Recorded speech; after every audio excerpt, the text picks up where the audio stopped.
from before the campaign started, so before he announced his candidacy, he knew exactly what his brand is and what his brand isn't. He has a clear brand. He knew what his message is. He can distill that message into 4 or 5 simple words. Stop the gravy train. And it may not be elegant, it may not appeal to me, but he knows exactly what his message is. He knows who his target vote is. So when you have a clear brand, when you have a clear message, and you know who you're trying to target with that message, and you repeat that message over and over and over again, and happen to use some very good tactics in getting that message out, you're going to have a successful campaign. Doesn't mean the campaign's over. There's still a big opportunity for somebody like George Smitherman to turn it around. But as of today, that's what he's done successfully. They're doing these telephone town hall meetings. The way it works is 10, 20, 30,000 people receive phone calls, and the phone call asks you, do you want to participate in a telephone town hall with Rob Ford?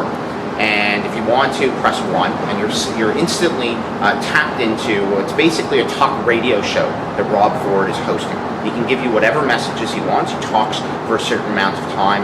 They can do very interactive polling, so they can ask you questions and you can answer 1, 2, 3, 4, 5. If you want to ask a question, you press a certain key, you go to an operator. They screen the calls, but they do put the calls directly through to Rob Ford. And what it does is, first, people feel like they're interacting with the candidate. It's a very controlled, very artificial way, but they feel like they're interacting with the candidate.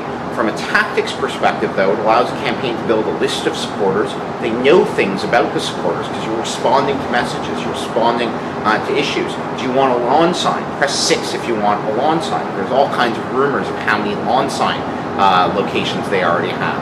So it creates that list, that database. It's a very powerful tool that was used in the U.S. by the Obama campaign in the last election cycle that Rob Ford's done a very good job using. That's an interesting blend between old technologies, conference calls, telephones, not particularly cutting edge, with some really neat new applications and kind of add-ons that are obviously more sophisticated than a traditional conference call.